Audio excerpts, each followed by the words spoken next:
get this question a lot. A lot of people ask me, how did I get to America? So I'm going to talk a little bit about my journey since everyone is very curious about that. So basically, I am an American citizen.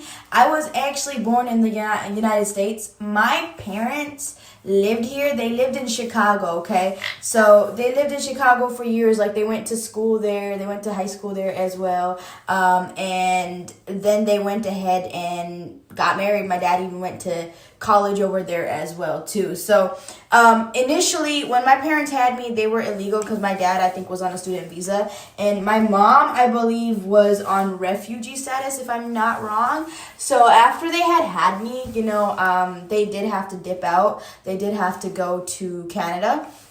My parent wants to be a brat right now. So they went to Canada, and we lived in Toronto for a little bit, and then we moved to Winnipeg. Why are you having an attitude with me, Charlie?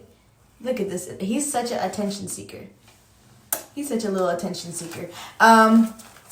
But yeah, so we moved from Ontario to Winnipeg, and then from Ontario, you know, it wasn't, I guess, suiting us either, and neither was Winnipeg, so I guess we moved to Edmonton, Alberta. Right before that, we were visiting Pakistan at one point too, but yeah, we definitely settled in Edmonton, Alberta. Once we came to Edmonton, we had definitely settled there, but realized I was a pretty sick child.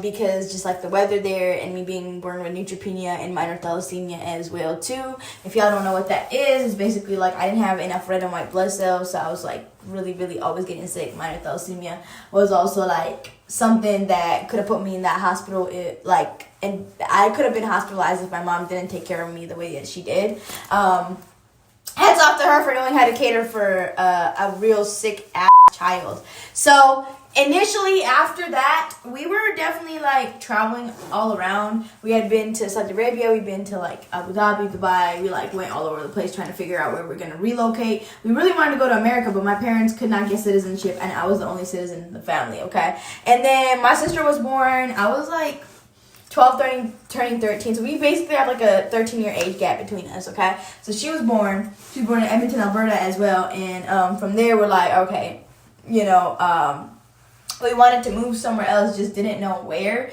And initially, I started getting into it with my parents, you know. It was really stupid. Again, I was born in a very Muslim household. Again, it wasn't that Muslim. But then as my parents got older, all of a sudden they wanted to worship more, and just, I don't know, they just got super religious. And, you know, I was the way I was raised, you know. It's you can't just flip. Charlie started being so loud, so I had to put him back. Anyway, so, you know, it's my parents gradually, because they were young parents, they probably got engaged around, you know, my age. My parents had me at 25 and 26, you see. So, they kind of, were still in their 20s, just now maturing. So, I kind of, grew with them. So, for them to just get all, religious all of a sudden while I'm, in my middle teen years, you know, I still wanted to wear what I wanted to wear. I still wanted to do, you know. That's honestly, you know what? Now I think about it, that's all it was. I just wanted to wear what I wanted to wear. That's it. That's all it honestly was. I just wanted to wear what I wanted to wear. Something like this that I'm wearing right now is definitely still considered inappropriate. You see what I'm saying? I'm just I'm trying to wear what I want to wear, okay? I have my own perspective of clothing, modesty in Islam, and I don't think that what I'm wearing is wrong, okay? But other than that, my parents would not agree with me. I am an adult, so I am good to make my own decisions now, no matter how angry that makes anybody else. But besides that, yeah, so we were going back and forth. I grew up in a household, unfortunately, of a lot of domestic violence, you know? So, at one point, I had gotten CPS involved because it had really gotten that bad, okay? I had a younger sister at the time, and again, CPS was involved because there was, domestic violence in my house, and, you know, I was just, after a certain age, after the age of 14, I popped and I exploded, and I was not going to just sit there and take it because, again, I'm blessed with the talent of knowing exactly what I want. You know, a lot of people my age aren't. Neither are a lot of adults. I'm not like that. I know exactly what I'm doing. I know exactly what I want, and I will go get it, okay? So I did not want to be there, okay? I had ran away 3 freaking times. Not really ran away because they knew I was leaving, You know, I was like 14, 15, and 16. 16, I was successful because, like, according to Canadian law, I could live alone, you know. I could live wherever the hell I want. The parents got no say. So, you know, at one point, my mom basically kidnapped my ass once I was, like, moved out and took me to Pakistan. Over there was absolute hell. Put me through absolute misery. I went through a lot of trauma that I don't think I will ever be able to come back from. It's unfortunate, but unfortunately, all my trauma has made me the person I am today. It has been able to keep me afloat and made me successful. And when I was, you know, leaving my house, moving out, I was like, you leave it. Mind you, I was 18. You know, I had prepared and everything to move out.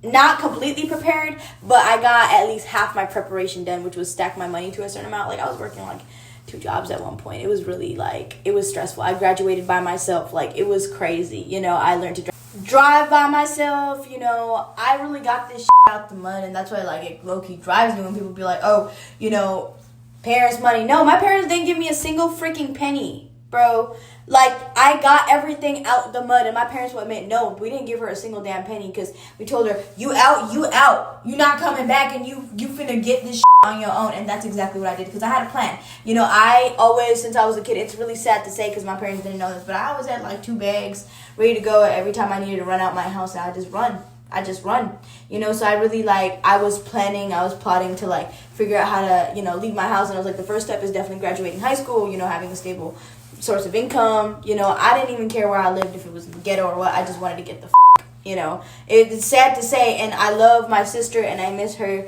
you know, so I hate that it had to happen that way, but it did. And now I think everyone learned their lesson. I think my mom definitely regrets taking me to Pakistan, because there was zero outcome out of it. Everybody lost their freaking money, everybody lost their sanity, and there was zero outcome out of it, okay? I feel like it's definitely a regret to my parents, because now we can't even be in the same country, because I'm in America and now they're in Canada, okay? And that was not my fault, okay, at all.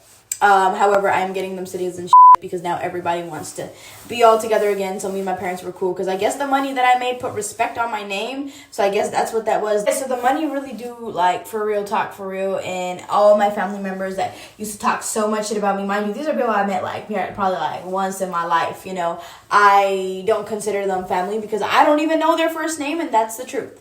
I do not know their first name. I know them by face. I know them kind of by what side of the parents' family they're on, and that's about it.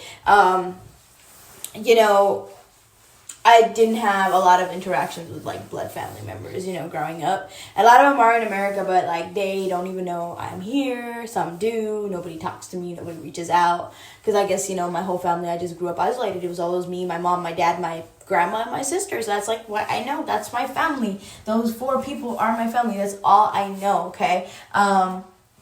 And again, at me being growing up in Canada, we always stayed in the house too.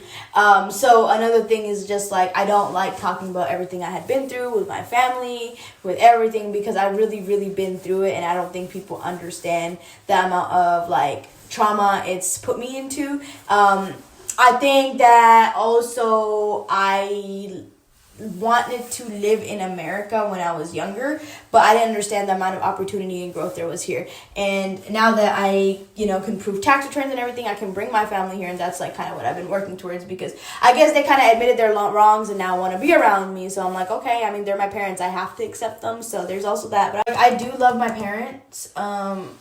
It just, like, really, like, sucks, you know, having to be in this situation where I was put in a whole other country, and the people that I call family is my parents, my grandma, my sister. I'm not even around, and my grandma's getting old, and I don't get to just fly back and forth like that. It's not a freaking 2-hour flight, you know. It's just not how that works. And my sister's getting older, and I feel like shit because I'm missing out.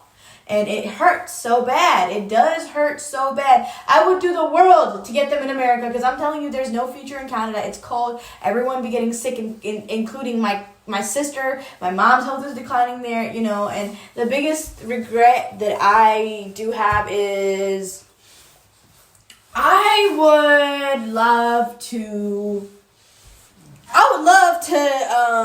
go ahead and get to know my dad a little bit more, you know, because I didn't have to deal with that. I don't know what what it is, y'all. Side note, I get this weird muscle memory thing happening every time that, like, I try to talk about my family and, you know, me missing them and stuff.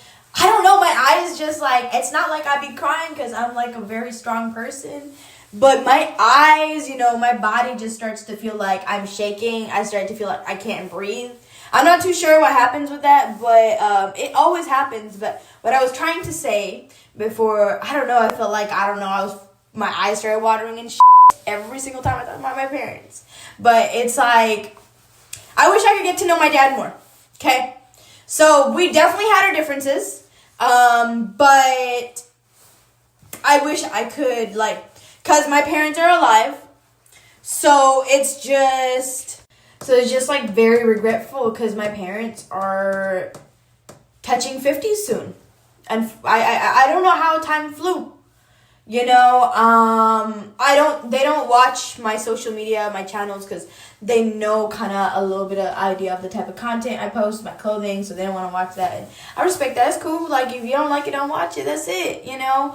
But yeah, I miss them, you know, because I feel like now my parents actually are beginning to need me.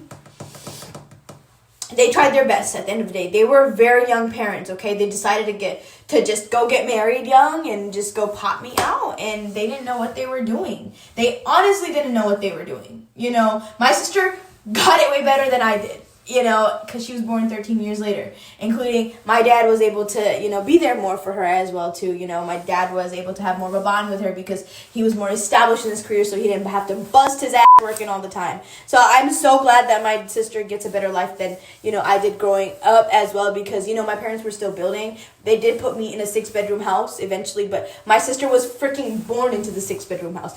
I wasn't, you know, my parents were working their ass off. I remember my dad working 2 jobs. I was a kid. You know, like, my dad was busting his ass, like, for real. My dad is a hardworking man. Like, my father is a workaholic. I've never seen my dad do anything else besides work, whether it was from home, whether it was from office. He's gotten his master's degree while I was in high school, and he had a freaking baby, you know, to take care of. You know, I watched my mom put herself through school. You know, like, I was really there for all that. I watched my parents grow. Okay, like, I really, real life, watched my parents grow. They had me at 25 and 26. That's not far from my age. I'm 22. You know, my sister got that easy, you know. Yes, she still has to deal with, you know, certain things with my parents going through it. But, like, she was born into a freaking 6-bedroom. Actually, she was born into a 3-bedroom house. But, you know, we moved before she was even, like, 1. Okay, so come on now. You know, so, I mean, my parents built that house ground up. Like, they busted their ass for it, for real. So I've witnessed them hustle hard, and I think that's, like, engraved into me. They self-made. I'm self-made. I don't need nothing from nobody. And I definitely never need another man to take care of me, ever. I don't need nobody to take care of me for I always wish, like, I would say, God, please literally kill me, you know, before I have to depend on somebody else to feed me, to house me, to shelter me, to clothe me, okay? So that's what I always say. That's a little bit about my story, guys. Hope you guys enjoyed it. If you guys have any other questions, go ahead and drop it down below in the comments, all right?